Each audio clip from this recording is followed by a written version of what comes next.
Inle Lake is the second largest and most famous inle lake in Myanmar. It is located at an elevation of about 3,000 feet above sea level by the Blue Mountain ranges of the Shan Plateau. It has long been a major tourist destination in Myanmar. Tourists are attracted by the picturesque beauty of this calm lake, which is surrounded by mountains. Villages comprise clusters of small houses standing on stilts in the lake, and the Intha fishermen in their tiny wooden boats. They use tiny wooden boats without engines to go to school, market, or even to neighboring houses. The way they row their boats is unique in the country. The rower stands on the boat on one leg and hooks the other leg round the blade. With over 200 villages, locals in Inle Lake have different traditional livelihoods. They make a living by fishing, cultivating vegetables on floating gardens, and cultivating rice on the delta formed by the river pouring into the lake, as well as making handicrafts. One of them is the making and selling of traditional snacks and products, which is usually family business handed down from generations. Sundar, confectionery industry owner from Kyungi Shon Yua village, said they do only this snack. This business can provide them food, clothing and shelter for the family. They distribute the snack to nearby townships as a wholesale. They sell more at when it's about winter and summer. Confectionery industry owner Ko Myo from Kaung Daing Ale village said he wants to expand his business, but he can no longer afford to invest more.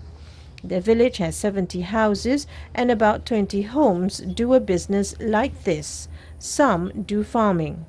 His family does not only do snack business, but also farming and gardening. Although business has been stable, locals say they want to expand some more, but lack in capital investment is stopping them from doing so. To help the locals develop these livelihoods, local organizations have been formed and support environmental rehabilitation and community resilience in Inle Lake communities through increasing sustainable livelihood options. Tet Tun, chairman of Literature, Culture and Regional Development Organization, said their organization encourages and helps traditional snacks industry in Inle Lake, such as traditional shan snacks, weaving industry, tobacco and traditional arts and craft. They also provide loans to these industries to be more developed and keep the tradition. Providing these small businesses could be a help in conservation of unique natural beauty and ecosystems of this very special place.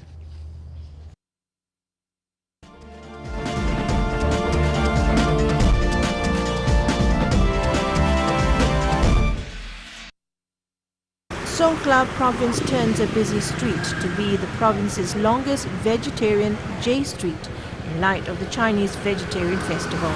About 200 busload of tourists from Malaysia and Singapore arrived in the city during the October 12 to 21st to celebrate the annual festival this year.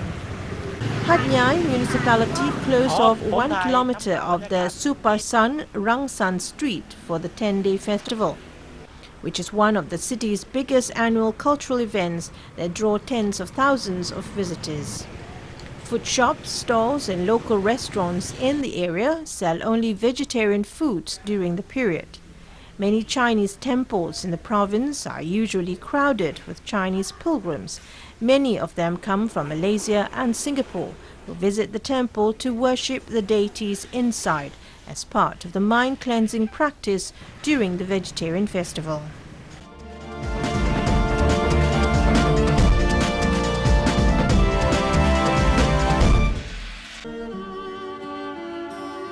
The Vietnamese film Yellow Flowers on the Green Grass recently won an award for Best Feature Film at the annual Fuzhou International Film Festival in China.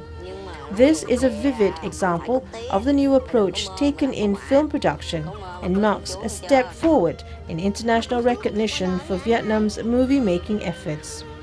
Yellow Flowers on the Green Grass is based on an award-winning and best-selling novel by Nguyen Nhat Anh.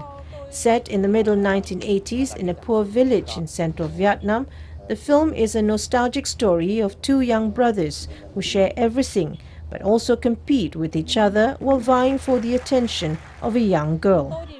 Nguyen Tu Lan Puong, an audience member from Hanoi, said she read the novel so long ago but now can understand more about it through the film. The beautiful shots in the film remind her of her childhood. Victor Vu, director Yellow Flowers on the Green Grass, said the most important thing about this film has been encouraging emotions in the audience. For the footage, he thinks they have a professional and well-supported production crew. The film's producers are delighted to see their 3 years of efforts paying off. The film was shown nationwide to packed cinemas.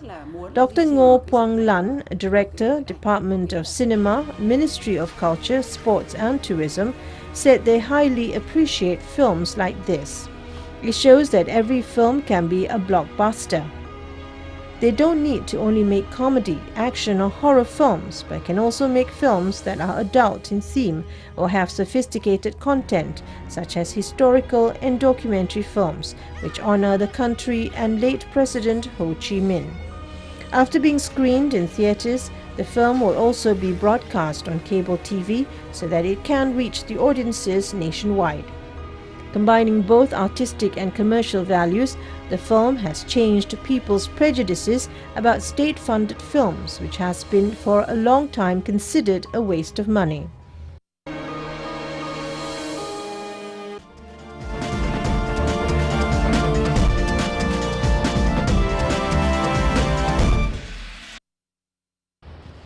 The Thai Army launched a campaign teaching Muay Thai art to the youths in southern provinces recently.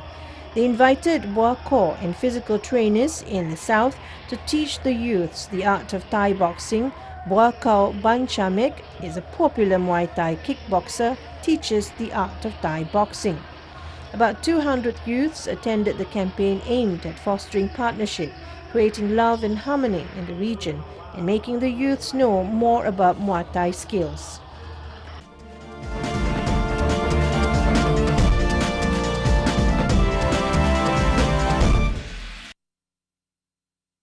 Prolonged haze is not only bad for humans but also that of plants. Some plant owners are taking precautions by moving the plants indoors and giving them extra care.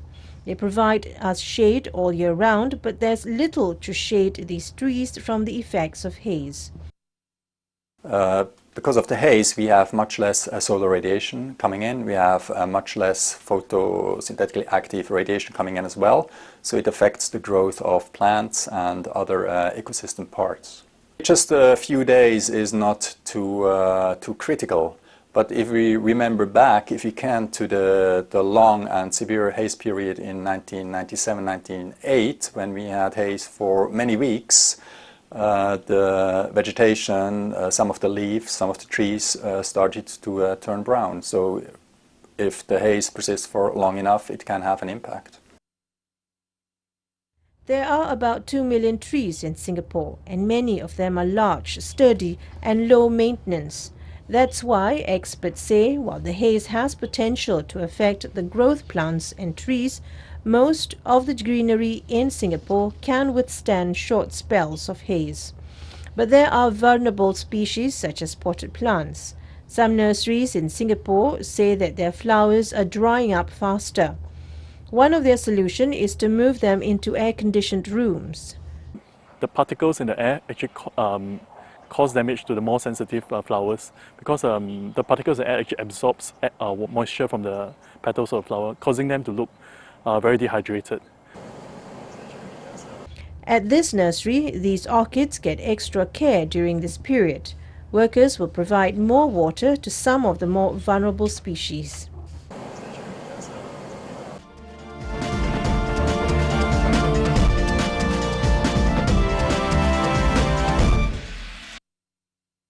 Brunei Darussalam is improving its tourism industry to anticipate the increasing demand for tourist accommodation facilities. In its latest move, a second phase of a riverside resort facilities were recently opened to the public. The Mangrove Paradise Resort has had a facelift with additional new buildings providing more rooms and more sophisticated equipment. The cost of building phase 2 of the resort at $5 million was funded under the Industrial Facilities Scheme of the Ministry of Industry and Primary Resources. Mangrove Paradise Resort Villa was declared open by the Brunei Minister of Industry and Primary Resources, Pehin Datuk Haji Yahya. With the completion of Phase 2, the resort can now accommodate tourists for within the country and abroad who wish to spend their vacation in a relaxed environment with their families. The construction of Mangrove Paradise Resort Villa's Phase 2 buildings began in June 2013. The project included 10 double-story villas, a jetty and a multi-purpose hall. According to the resort manageress, each villa has 3 bedrooms, each with its own bathroom attached, a dry kitchen and dining space, as well as a jacuzzi. Mangrove Resort Centre is the first resort in the country to be fully managed by local entrepreneur Haji Mahadi bin Haji Talib. Located in Kampung Sungai Belukut, Pusat Peranginan Mangrove, as it is known, has become one of the tourist attractions in the country.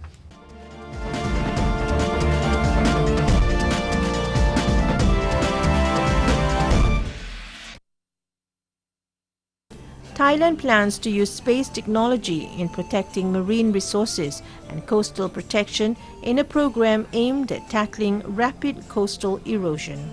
The Geoinformatics and Space Technology Development Agency, or GISDA, a Ministry of Science and Technology agency, will work with the Department of Marine and Coastal Resources to create a data system using space technology.